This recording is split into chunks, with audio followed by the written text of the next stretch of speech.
베를린 거리에는 심하게 황폐해진 곳들이 있었고 33세 사진작가 윌리엄 반더베르트는 옛 독일 총리관저 자리로 안내받고 있었습니다. 며칠 전만 해도 이 거리들은 소련 붉은 군대와 독일 국방군 잔존 세력 간 2주간 치열한 전투의 현장이었습니다. 그들의 병력은 도시 주민들 중에서 징집된 노인들과 어린 소년들로 보충된 상태였습니다. 이제 전투가 끝나자 소련의 망치와 낫이 그려진 붉은 깃발들이 거리에 폐허가 된 건물들에 걸려 있었습니다. 이제는 사라진 제3제국의 하켄크로이츠를 대신해서요. 반더워트는 라이프 매거진에서 베를린의 유명 건물이 거의 모두 폐허가 되었고 몇 블록조차 걸을 수 없었다고 보도했습니다. 그리고 살아있는 어떤 것도 볼 수 없었고 죽음의 고요함 외에는 아무 소리도 들을 수 없었으며 썩은 시체의 악취 외에는 아무 냄새도 맡을 수 없었습니다. 반더워트는 제국 총리 관저의 남은 부분에 도착했고 그 후 그 아래로 내려가는 입구로 안내받았습니다. 반더베르트는 서방연합국 언론인 최초로 히틀러가 전쟁을 지휘했던 피러 벙커를 보게 됐습니다. 그 마지막 날들에 그는 나치의 꿈처럼 피로 끝을 맺었고 피러의 경우에는 마지막 저항의 표시로 자신의 손으로 생을 마감했습니다. 마치 자신이 들어가려던 어두운 세계의 본질을 상징하듯이 말입니다. 반더베르트는 벙커 안이 어둡고 붉은 군대 경비병들이 촛불로 안내했다고 회상했습니다. 그의 카메라 플래시가 아래 장면을 비추기 전까지 그의 사진들은 미국과 전 세계에 악의 화신인 피러가 죽은 곳을 처음 보여주었습니다. 이후 전 세계는 히틀러의 마지막 날들에 매료됐습니다. 1945년 이전까지만 해도 히틀러와 그의 파시스트 전쟁 기계는 전장을 지배하며 멈출 수 없어 보였습니다. 그의 적들마저도 그를 무적의 군주로 보기 시작했습니다. 그래서 수천 명의 관중을 매혹시켰던 그 남자가 화려한 뉘른베르크 지표에서 연설했던 그 사람이 이렇게 된 것은 매우 당혹스러운 일이었습니다. 독을 먹은 쥐처럼 그는 땅속 어두운 구멍에서 죽음을 맞이했습니다. 이것은 피러 벙커의 건설과 전 세계 정복을 꿈꿨던 그 남자의 지옥 같은 마지막 날들에 대한 이야기입니다. 워즈 오브 더 월드에 오신 걸 환영합니다.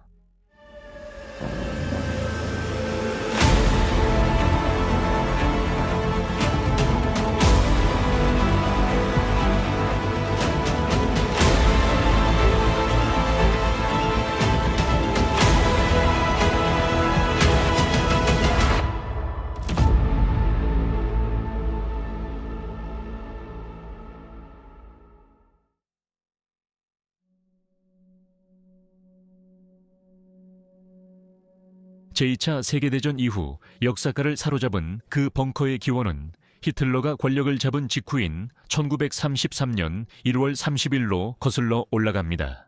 그때까지 제1차 세계대전 이후 독일의 정치는 최소한 말하자면 매우 혼란스러웠고 정부가 집권했다가 곧바로 무너지는 일이 반복되었습니다.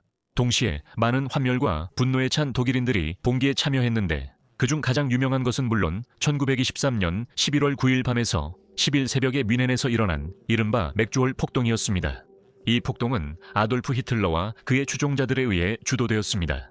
따라서 히틀러의 집권은 일시적인 현상으로 여겨졌습니다. 특히 대중적인 이야기와는 달리 1933년 그의 지지는 힌덴부르크 대통령이 그를 총리로 임명하기에 간신히 충분할 정도였기 때문입니다. 1933년 2월 27일 당시 독일 권력의 중심지였던 라이히스타크 건물이 화재로 전소됐습니다. 이 화재는 고의로 일으켜졌으며 네덜란드 공산주의자 마라누스 판데르 루버에게 책임이 전가되었습니다. 현재 그는 희생양이었으며 실제 책임은 나치 요원들에게 있다는 것이 일반적으로 받아들여집니다. 국회의사당 방화 사건은 히틀러에게 반대 세력에 대한 탄압을 시작하고 독일을 합법적인 독재국가로 이끌 명분을 제공했습니다. 그가 절대적인 지도자, 즉 피러로서 군림하게 된 것입니다. 하지만 그 화재로 그들은 독일을 운영할 건물도 잃었습니다. 아돌프 히틀러는 그래서 비렐름 슈트라세 정부 거리의 한 관청을 차지하게 되었고 그곳이 총리관저가 되었습니다. 그러나 그는 건물의 크기나 화려함에 감동하지 않았고 아돌프 히틀러는 그곳이 비누 회사 정도라고 말했습니다. 아돌프 히틀러의 바람에 따라 귀빈들에게 깊은 인상을 주기 위해 부지 확장이 추진됐습니다. 하지만 히틀러가 베르사유 조약을 거부하겠다고 하자 해외 위협도 인식됐습니다. 따라서 계획에는 아돌프 히틀러와 참모진을 영국이나 프랑스의 폭격에서 보호하기 위한 방공호도 포함됐습니다. 이 방공호는 라이히 총리관저 방공호로 불렸으며 1936년 공사가 시작돼 총리관저 증축 건물 아래에 있었습니다. 구체적으로는 새로 지어진 대형 리셉션 홀이었는데 이곳은 무도회장으로도 사용되었습니다. 홀 아래 지하실이 있고 복도가 연결되어 방공호로 1.5m 더 내려가게 설계되었습니다. 이 방공호는 당시 기준으로 매우 잘 보호되어 있었으며 1.6m, 5.2피트 두께의 보강된 지붕을 갖추고 있었는데 이는 기존 방공호에 설치된 것보다 2배 이상 두꺼운 것이었습니다. 이 방공호는 인근 항공성 건물 아래에 위치해 있었으며 두껍고 견고한 벽이 위에 있는 건물의 기초를 지탱해 주었습니다. 완공 후 방공회는 하나의 복도가 길게 뻗어 있었고 이 복도는 12개의 인접한 방들을 연결하고 있었습니다. 이곳에서 아돌프 히틀러와 그의 참모진은 공습으로부터 안전하게 국가 운영을 계속할 수 있었습니다. 하지만 이 방공호는 임시로만 사용되었고 장기 체류용은 아니었습니다. 한편 지상에서는 아돌프 히틀러가 자신의 총리관저 건물이 주는 인상에 여전히 만족하지 못했고 그래서 그는 자신의 총애하는 건축가 알베르트 슈페어에게 완전히 새로운 건물을 짓기 시작하라고 지시했습니다. 포슈트라스에 있는 새 제국 총리관저는 히틀러가 외국 방문객에게 깊은 인상을 주고 권력의식을 드러내는 것 이상의 목적이 있었습니다. 이것은 베를린을 세계에서 가장 새로운 초대형 대도시로 탈바꿈시키려는 그의 노력의 첫걸음이었으며 이 도시는 게르마니아라고 불릴 예정이었습니다. 히틀러의 기념비적인 디자인에 대한 고집에 따라 알베르트 슈페어는 거대한 명예의 광장인 에렌호프의 건설을 감독하게 되었고 방문객들은 조각가 아르노 브레케의 두 동상으로 맞이받게 될 예정이었습니다. 각각 베어마우트와 파르타이로 명명되었으며 이는 각각 군대와 당을 의미합니다. 17피트 이중문을 지나 145m, 480피트. 갤러리를 따라가면 이는 베르사유 궁전 거울의 방보다 2배나 깁니다. 외교관들과 고위 인사들은 히틀러의 거대하고 400제곱미터에 달하는 집무실에 도착하게 됩니다. 그들은 자신들이 지구상에서 가장 강력한 지도자 중 한 명의 존재 앞에 있다는 사실에 충분히 압도되었을 것입니다.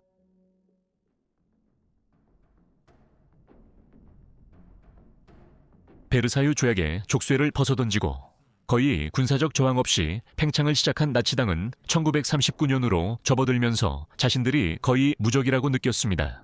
베를린 시민들은 루프트바페 수장에 대해 더욱 그렇게 느꼈습니다. 헤르만 괴링은 영국과 프랑스가 전쟁을 선포한 뒤 독일 전투기 방어망이 강력해 어떤 적군 비행기도 루르와 제3제국 수도에 도달할 수 없다고 약속했습니다. 그는 만약 적군 비행기가 도달한다면 더 이상 자신을 헤르만 괴링이라고 부르지 말고 헤르만 마이어라고 불러달라고 했습니다.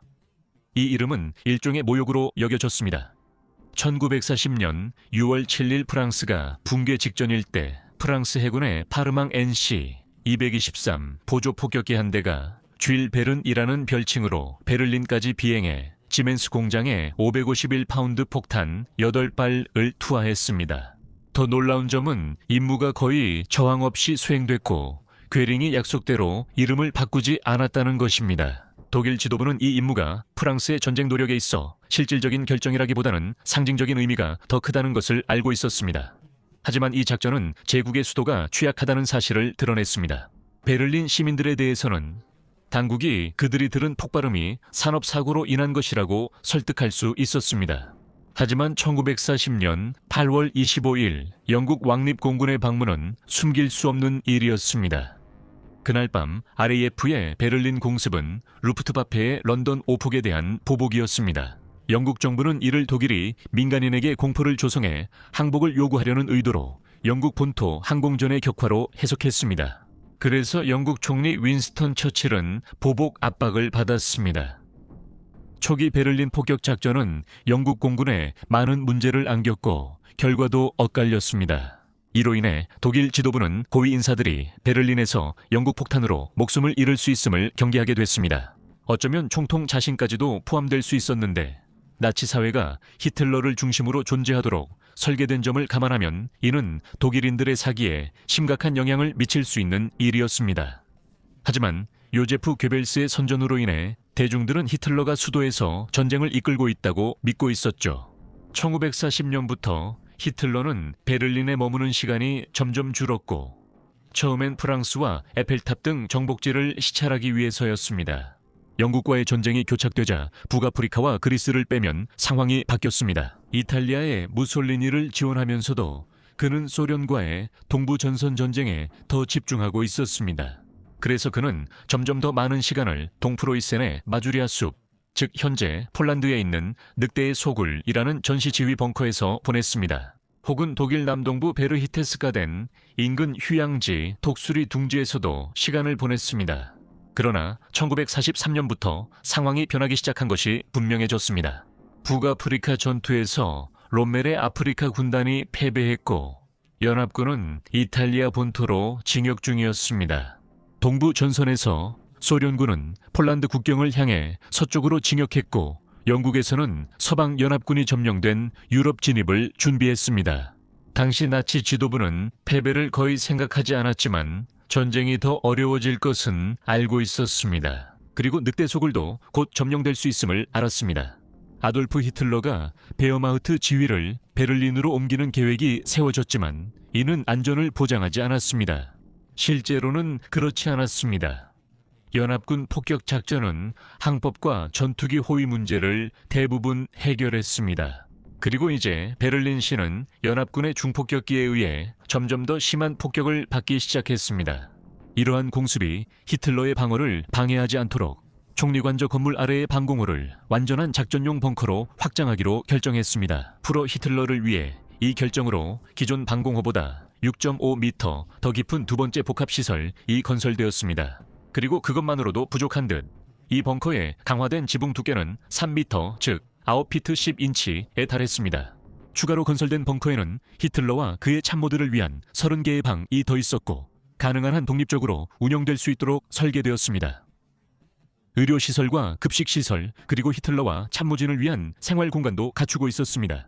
디젤 발전기가 전기를 공급했고 우물에서 퍼올린 물이 제공되었습니다. 통신 시스템에는 텔렉스, 전화 교황이, 야외 안테나가 있는 군용 무정기가 있었고 모두 벙커와 연결되었습니다. 히틀러가 정보를 받고 명령을 내릴 수 있도록 이 벙커는 작업의 복잡성에도 불구하고 매우 빠르게 완공되었습니다. 덕분에 히틀러의 숙소는 호화롭게 꾸밀 시간이 있었습니다. 원래의 방공호도 새로운 구역과 함께 작동할 수 있도록 개조되었습니다. 그래서 이곳은 단순히 상부 벙커라는 의미의 푸어 벙커, 푸어 분커로 알려지게 되었고 아래쪽 구역은 적절하게 총통 벙커라는 의미의 피러 벙커, 피러 분커로 불리게 되었습니다.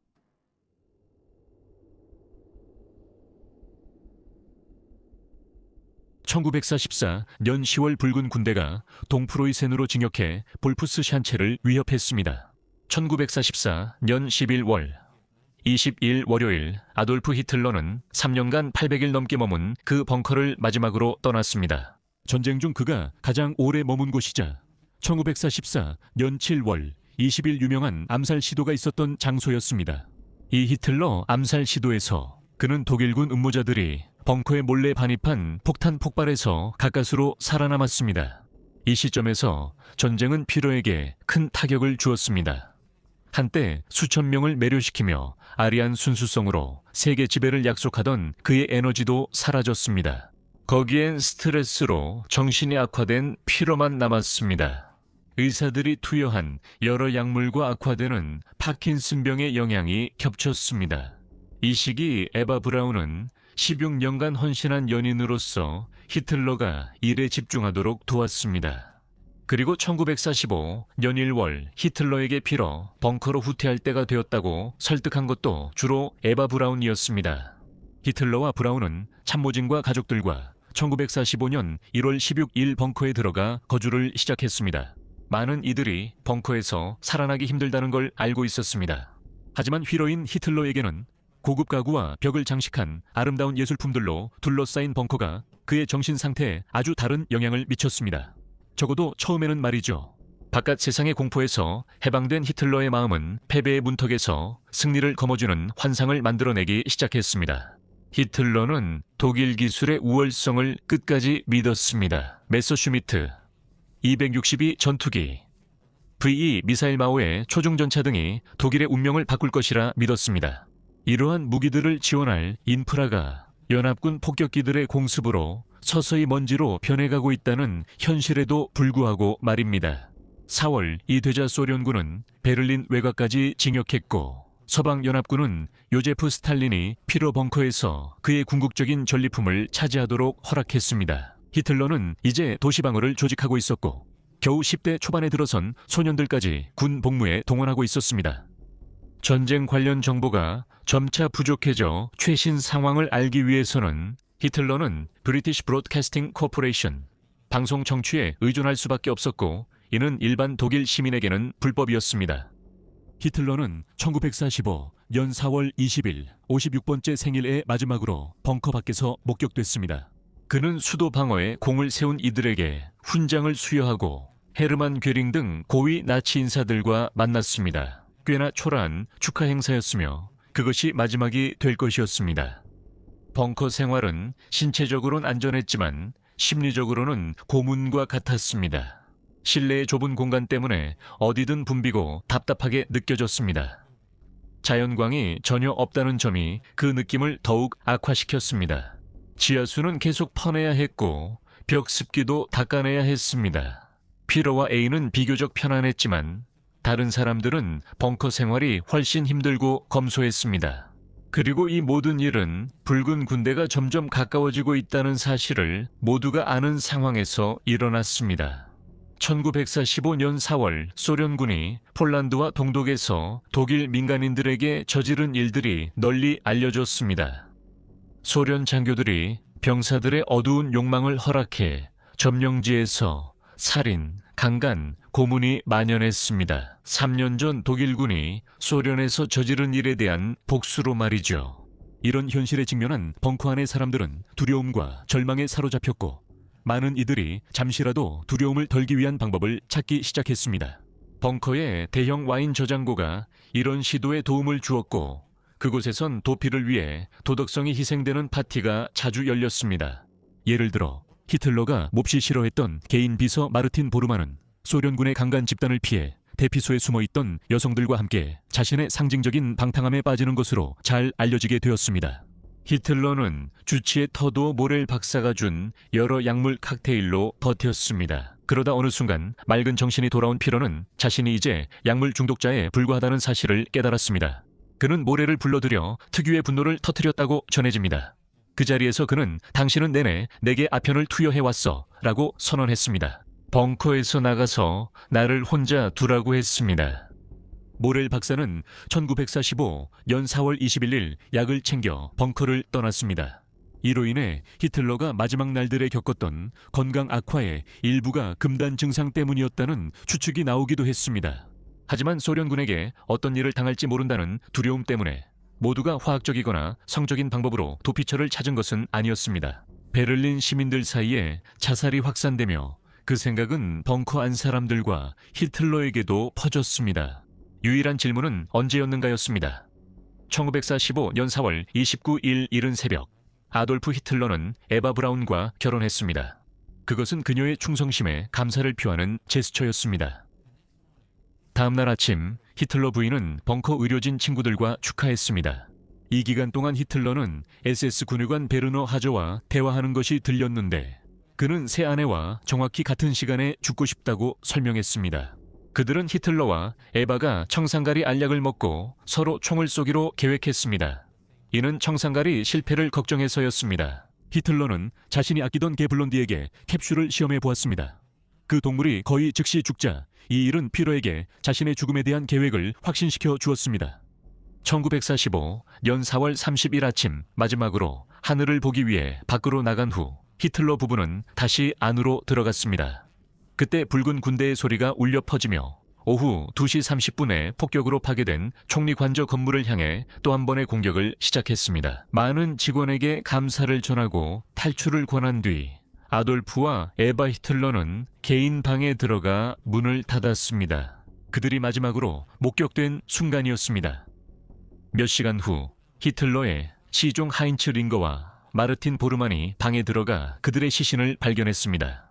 최악의 전쟁을 일으키고 수백만 명에게 산업적인 규모의 고통을 안겨준 이 남자 피러는 이제 죽었습니다. 더 많은 자살이 있었고 가장 충격적인 것은 요제프 괴벨스 부부가 벙커에서 6 자녀와 함께 자살한 일이었습니다. 히틀러 부부와 괴벨스 부부는 시신이 붉은 군대에 넘어가지 않도록 불태워졌습니다. 소련군은 1945년 5월 2일 아침에 벙커를 점령했습니다.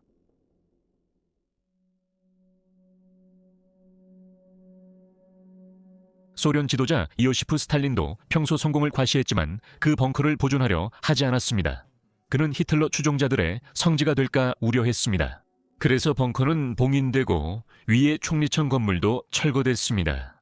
그 후 1980년대에 동독 당국이 벙커 근처에 아파트 단지를 짓기 시작하면서 벙커는 다시 한번 열리게 되었습니다.